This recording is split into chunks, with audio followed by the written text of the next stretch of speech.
Hello guys, welcome back to the channel and welcome back to elite wrestling. तो guys आज भी हम AEW company के बहुत ही बड़े और बहुत सारे अपडेट्स के बारे में बात करने वाले हैं। और गाइज आज इस वीडियो के अंदर हम जानने वाले हैं कि जॉन मॉक्सली का AEW कंपनी के साथ फ्यूचर क्या होने वाला है, जिसके साथ ही हम जानने वाले हैं कि किस तरीके से ब्रे वाइट ने अपनी WWE की रिटर्न के अंदर ब्रॉडी ली को एक ट्रिब्यूट दी है। सराया ने AEW कंपनी अंदर रसल करने के ऊपर कुछ कहा है। और गाइज हम जानने वाले हैं कि क्या हमें finally Renee Young AEW company के अंदर आती हुई दिखाई देने वाली है या नहीं। तो गाइज ये सभी बातें जानने के लिए ये वीडियो एकदम आखिर तक देखना। और ऐसे ही AEW कंपनी से रिलेटेड हर एक न्यूज, रूमर और अपडेट और AEW कंपनी के हर एक शो का रिव्यू पाने के लिए हमारे चैनल को सब्सक्राइब करना मत भूलना।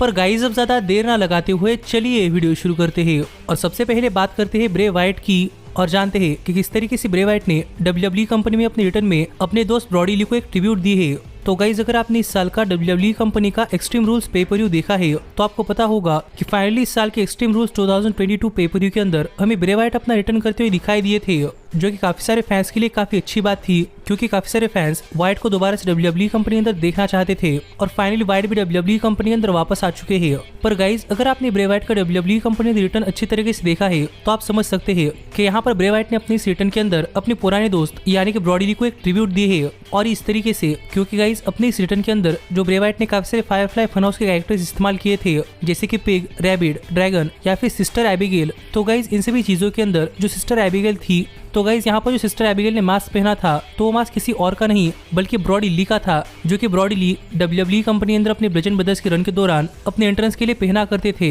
जिससे कि आप समझ सकते हैं कि यहाँ पर ब्रॉडी ली का मास्क सिस्टर एबिगेल को पहनाकर ब्रे वाइट ने यहाँ पर ब्रॉडी ली को एक बहुत ही बढ़िया ट्रिब्यूट दी है। लेकिन गाइज इसी के साथ अगर आपने ब्रे वाइट का रिटर्न देखा है तो आप समझ सकते हैं कि यहाँ पर ब्रे वाइट अपना रिटर्न करते समय एक टनल के थ्रू आए थे। और गाइज हमें यहाँ पर एक व्हाइट लाइट दिखाई दे रही थी। और गाइज अगर आप थोड़ी फार चीज याद रखते हैं तो आपको पता होगा कि जब ब्रॉडी ली ने AEW कंपनी अंदर अपना डेब्यू किया था तब ब्रॉडी ली ने भी अपना डेब्यू करते हुए इसी तरह की व्हाइट लाइट्स और टनल का इस्तेमाल किया था, जिससे कि ब्रॉडी ली ने AEW कंपनी अंदर अपना डेब्यू कर फाइनली अपने करियर का बहुत ही बड़ा रन स्टार्ट किया था। और वाइट ने अपना रिटर्न करते हुए ब्रॉडी ली के डेब्यू के लाइट से इस्तेमाल किए हैं और इसी वेज में ब्रे वाइट ने अपना रिटर्न किया है, जिससे कि आप समझ सकते हैं कि ब्रे वाइट ने किस तरीके से यहाँ पर WWE कंपनी अंदर अपना रिटर्न करते हुए अपने पुराने दोस्त यानी कि ब्रॉडी ली को एक ट्रिब्यूट दी है। जिसके ऊपर आपका क्या कहना है आप मुझे कमेंट कर बताइए। पर गाइज मुझे देखकर काफी अच्छा लगा कि रेसलिंग इंडस्ट्री के अंदर दोबारा से वापस आने के बाद जो पहली चीज जो ब्रे वाइट ने की है वो ये है कि अपने डेड दोस्त को एक ट्रिब्यूट देना। जिस पर आपका क्या कहना है आप मुझे कमेंट कर बताइए। पर गाइज अब हम आगे बढ़ते हैं और बात करते हैं हमारी अगली अपडेट की और जानते हैं कि सराया ने AEW कंपनी अंदर रसल करने के ऊपर क्या कहा। तो गाइज अगर आपने AEW कंपनी के शोज के ऊपर सराया को वीक बाय वीक फॉलो किया है तो आपको पता होगा कि गाइज सराया के AEW कंपनी अंदर डेब्यू करते ही यहाँ पर काफी सारे फैंस ये देखने के लिए इंटरेस्टेड थे कि क्या सराया AEW कंपनी अंदर रसल करने वाली है या नहीं, क्योंकि सराया को WWE कंपनी के अंदर एक काफी बड़ी इंजरी के चलते अपनी रिटायरमेंट अनाउंस करनी पड़ी थी और कोई श्योर नहीं था कि सराया वापस रसल करने वाली है या नहीं। पर अब सराया ने AEW कंपनी ज्वाइन की है और सबको होप थी कि सराया रसल करने वाली है। पर गाइज हमें लास्ट वीक के डायनामाइट शो पर डॉक्टर ब्रिट बेकर अपनी तरफ से सराया के मेडिकल स्टेटस के ऊपर एक काफी इंटरेस्टिंग अपडेट देती हुई दिखाई दी कि सराया AEW कंपनी अंदर रसल नहीं करने वाली, क्योंकि डॉक्टर्स ने उन्हें रसल करने के लिए क्लियर नहीं किया। जो बातें डॉक्टर ब्रिट बेकर ने लास्ट वीक के डायनामाइट शो पर सराया के बारे में बात करते हुए बताई थी कि सराया को अब तक AEW कंपनी अंदर रसल करने के लिए क्लियर नहीं किया गया। लेकिन गाइज इस सब के साथ ही अगर आपने हमारे चैनल के ऊपर लास्ट वीक के डायनामाइट शो का रिव्यू वीडियो देखा है तो आपको पता होगा कि लास्ट वीक के डायनामाइट शो पर डायनामाइट शो खत्म होने से पहले सराया थोड़े फार फिजिकल एक्शन के अंदर इन्वॉल्व हुई थी, जहां पर सराया ने डॉक्टर ब्रिट बेकर के ऊपर अटैक भी किया था। और ये देखकर फैंस काफी एक्साइटेड थे, क्योंकि फैंस को लग रहा था कि फाइनली सराया अपना कमबैक करने वाली है। पर इतने सारे कंफ्लिक्टिंग रिपोर्ट सामने आने के बाद फाइनली सराया ने खुद से सामने आकर अपनी तरफ से एक स्टेटमेंट दिया है। और यहाँ पर सराया ने बताया कि सराया चाहती थी कि सराया वापस से रसल करे, लेकिन WWE कंपनी ने कभी उन्हें रसल करने के लिए क्लियर ही नहीं किया, इसीलिए ही उन्होंने AEW कंपनी ज्वाइन की है। पर सराया प्रॉमिस नहीं कर सकती कि वो रसल करने के लिए 100% क्लियर है। उन्हें अपनी लिमिट्स पता है और सराया को पता है कि सराया कहाँ तक रसल करने के लिए जा सकती है। पर इस सब में भी सराया फैंस को एंटरटेन करने की पूरी कोशिश करने वाली है। और जब कभी सराया रसल करने वाली है तब वो ये मेक श्योर करने वाली है कि वो किसी भी फैन को लेट डाउन ना करे, जो बात यहाँ पर सराया ने कही। और फाइनली हमें बताया कि वो रसल करना चाहती थी, लेकिन WWE ने उन्हें क्लियर नहीं किया, इसलिए वो AEW कंपनी अंदर आई। और प्रोबेबली AEW कंपनी ने भी सराया को रसल करने के लिए 100% क्लियर नहीं किया। पर सराया फिर भी होप कर रही है कि वो अपनी तरफ से किसी भी मैच के अंदर अपनी बहुत ही बढ़िया परफॉर्मेंस दे पाए। तो गाइस अब देखना पड़ेगा कि AEW कंपनी अंदर सराया का फर्स्ट रेसलिंग मैच किसके खिलाफ होता है और सराया के रेसलिंग मैचेस कैसे होते हैं। इस पर आपका क्या कहना है आप मुझे कमेंट कर बताइए। पर होप करते हैं कि सराया दोबारा से इंजर्ड ना हो जाए। लेकिन गाइज अब हम आगे बढ़ते हैं और बात करते हैं हमारी अगली अपडेट की और जानते हैं कि क्या रेने यंग AEW कंपनी अंदर आने वाली है या नहीं। तो गाइज अगर आप रेने पैकेट या फिर रेने यंग को फॉलो कर रहे हैं तो आपको पता होगा कि साल 2020 के अंदर रेने पैकेट यानी कि रेने यंग ने WWE कंपनी से अपना रिलीज मांगा था और रेने यंग ने WWE को एक नोटिस दी थी कि वो WWE कंपनी छोड़कर जाना चाहती है। जो देखा जाए तो काफी शॉकिंग चीज थी क्योंकि रेने यंग काफी सालों से WWE कंपनी के साथ थी, लेकिन इस सब के बावजूद भी रेने यंग ने WWE कंपनी से अपना रिलीज मांगा था। और इस सब का रीजन ये बताया जा रहा था कि रेने यंग WWE कंपनी के बाहर कुछ करना चाहती थी और रेने यंग चाहती थी कि WWE कंपनी के बाहर उनकी खुद की अलग पहचान हो और इसलिए रेने ने WWE कंपनी से अपना रिलीज मांगकर अपने काफी सारे एडवेंचर्स को परस्यू किया है, जैसे कि कुकबुक तैयार करना या फिर एक पॉडकास्ट तैयार करना। पर साल 2020 के बाद अब तक हमें रेने यंग WWE कंपनी के अंदर या फिर रेसलिंग में किसी भी तरीके से इन्वॉल्व नहीं होती हुई दिखाई दी। और गाइज इस सब के बाद फाइनली यहाँ पर रेने यंग के रेसलिंग के अंदर रिटर्न के ऊपर एक काफी इंटरेस्टिंग अपडेट सामने आई है। और गाइज ये अपडेट ये है कि शायद हाल फिलहाल में WWE कंपनी के ऑफिशियल्स रेने यंग को दोबारा से अपनी कंपनी के अंदर लाने के लिए रेने यंग को कांटेक्ट करने के लिए गए थे।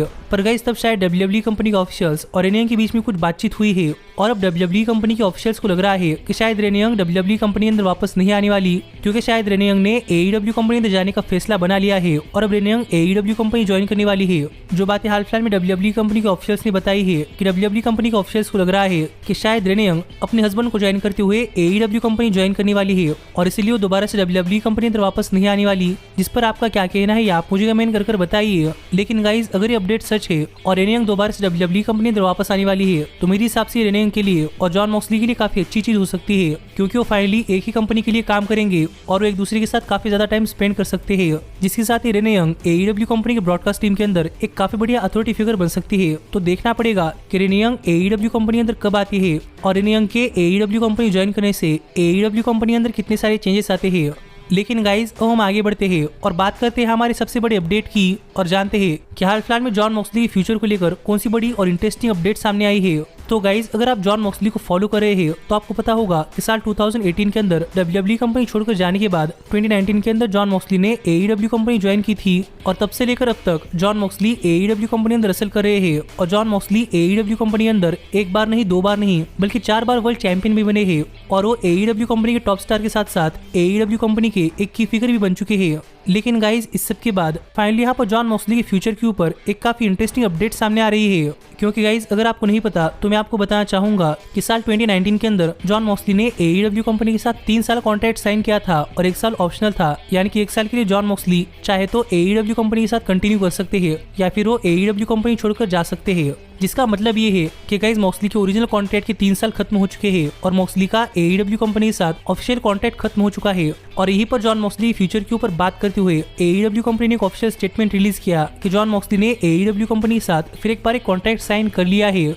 और गाइज इस बार कॉन्ट्रैक्ट 3 साल का नहीं बल्कि 5 साल का कॉन्ट्रैक्ट है और अब जॉन मॉक्सली आने वाले 5 सालों के लिए AEW कंपनी के साथ काम करने वाले हैं, यानी कि अब मॉक्सली साल 2027 तक AEW कंपनी के साथ ही रहने वाले हैं। पर गाइज यहाँ पर AEW कंपनी के अंदर मॉक्सली के रोल्स काफी बढ़ चुके हैं, क्योंकि अब मॉक्सली सिर्फ एक इन रिंग टैलेंट नहीं बल्कि एक बैकस्टेज ऑफिशियल और एक कोच भी बन चुके हैं, क्योंकि इस नए कॉन्ट्रैक्ट के अंदर जॉन मॉक्सली AEW कंपनी के अंदर एक ऑफिशियल का भी रोल करने वाले हैं। तो अब देखना पड़ेगा कि पहली बार जॉन मॉक्सली एज ऑफिशियल और एक रेसलर बनकर किस तरीके से काम करते हैं और आने वाले 5 साल जॉन मॉक्सली के करियर के कैसे 5 साल होते हैं। पर ये सब देखकर तो ये लग रहा है कि मॉक्सली ने क्लियर कर दिया है कि मॉक्सली अब दोबारा से WWE कंपनी अंदर नहीं जाने वाले। जिस पर आपका क्या कहना है आप मुझे कमेंट कर बताइए कि आप जॉन मॉक्सली को AEW कंपनी अंदर टॉप पोजीशन पर देखकर खुश है या फिर आप चाहते हैं कि जॉन मॉक्सली दोबारा से WWE कंपनी अंदर जाकर एक मिड का टैलेंट बनकर रह जाए। पर मैं तो मॉक्सली को AEW कंपनी अंदर टॉप स्टार बना हुआ देखना चाहता हूँ और देखते हैं कि कब तक होता है। पर आप ऐसे ही AEW कंपनी से रिलेटेड हर एक न्यूज, रूमर और अपडेट और AEW कंपनी के हर एक शो का रिव्यू पाने के लिए हमारे चैनल को सब्सक्राइब करना मत भूलना।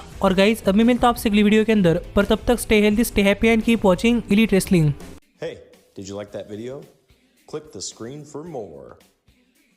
And where do you think you're going? Check out our official merchandise page and to support the entire cast. And thanks so much for being the elite. The elite, the elite. What, Nick, you're not going to sing it all with me this time?